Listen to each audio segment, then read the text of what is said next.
The winter of 1942 devoured everything it touched. Stalingrad was no longer a city. It was a graveyard made of ice, smoke, and shattered steel. Men fought not for glory, but for minutes of life. Private Nikolai Orlov of the Soviet 13th Guards Rifle Division crouched behind a burned-out tram, his rifle frozen to his gloves. The sound of German tanks echoed through the ruins like metal monsters.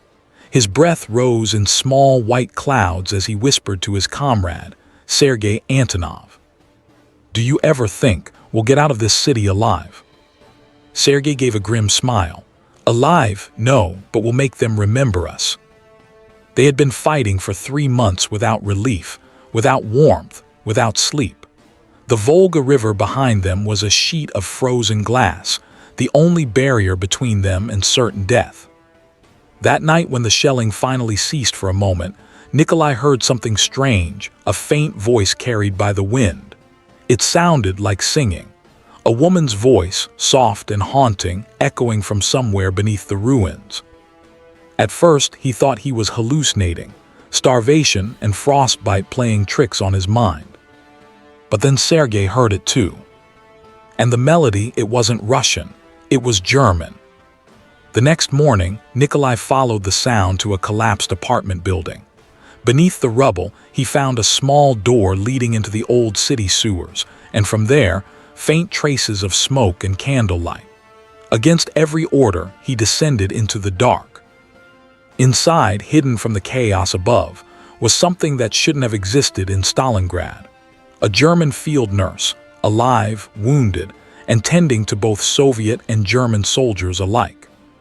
Her name was Anna Weiss. When Nikolai raised his weapon, she didn't scream. She simply looked at him, eyes hollow, voice steady. "If you shoot me," she said softly, "they will all die." Behind her, he saw what she meant. 6 wounded men, German and Soviet, lying side by side, bleeding and silent. Something in Nikolai broke that night. He didn't report her, he didn't kill her. Instead, he helped her.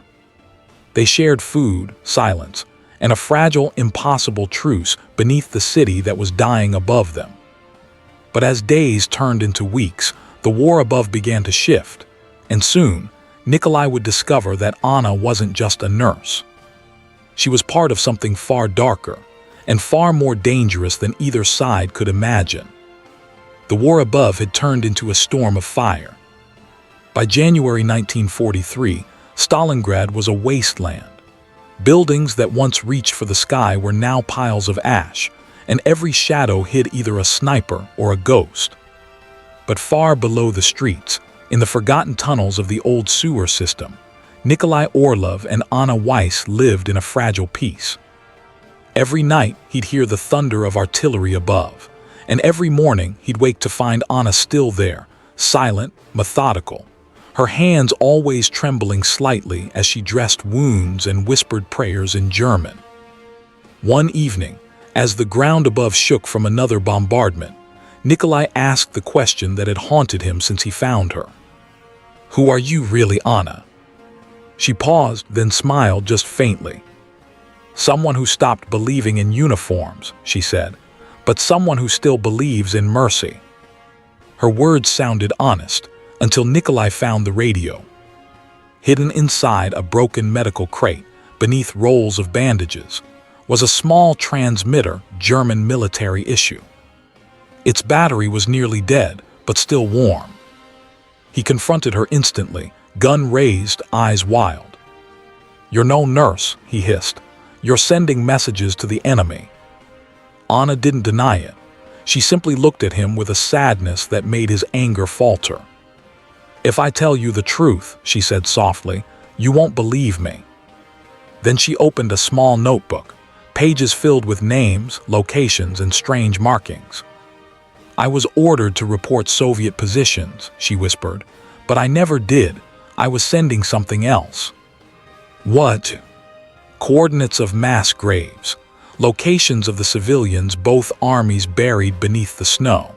I was trying to let someone, anyone, know what really happened here." Nikolai stared at her in silence.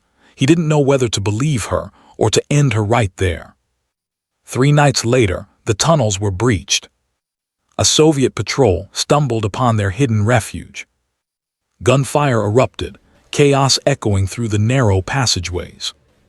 Anna screamed as the soldiers dragged Nikolai out, accusing him of treason, of harboring the enemy. He tried to speak, to explain, but the captain silenced him with a pistol whip to the jaw. "You'll hang for this, Orlov," the officer spat. "You and your little German lover." As they were dragged apart, Anna looked at Nikolai one last time and whispered something he barely heard. "If you want to survive this war, burn the book." Then she was gone, taken by the soldiers into the cold night above. Nikolai never saw her again. But the notebook remained clutched in his bleeding hands, its last page torn out. On it were 3 words, written in hurried German script. "They are listening." Spring never came to Stalingrad. Even after the fighting stopped, the air still reeked of smoke and blood. The snow melted, revealing bodies that had become part of the city itself. Victory had come, but to Nikolai Orlov it felt hollow, almost cruel. He had survived the war, but he hadn't survived Anna Weiss. For weeks after his release, he kept the small notebook hidden inside his uniform, close to his heart. He tried to burn it, as she had begged him to, but each time something stopped him. The handwriting, the strange coordinates, the unfinished final sentence. Finally, in April 1943, when the Soviet forces began clearing the ruins, Nikolai decided to see for himself what the coordinates led to. He followed the map out of the city, through fields littered with broken helmets and frozen mud. By dusk, he reached a clearing, a pit covered with fresh soil. The place was silent, almost sacred. He began to dig. Hours passed. The earth was soft from thawing snow, and then, beneath the dirt, he found what Anna had tried to expose: dozens of corpses. Not soldiers. Children, women, the elderly. Each one had a small metal tag tied around their wrist, marked with numbers. And beside them, half buried in the mud, he found something that made his blood run cold: a Soviet-issued medical armband with Anna's name on it. She hadn't been German at all. She had been one of theirs, a Soviet nurse captured early in the siege and forced by the Germans to work for them. Her radio hadn't been transmitting messages to Berlin, it had been sending out the truth to Moscow. The last transmission had warned that both sides were executing civilians under secret orders, and someone high up didn't want that to be known. That's why she was taken. That's why she disappeared. Years later, long after the war, when Nikolai was an old man living in silence, a letter arrived from Berlin, no return address, just a faded envelope with his name written in perfect Russian script. Inside was a single photograph. A woman standing among ruins, her hair tied back, holding a child in her arms. On the back, one line in German: "Some ghosts never die."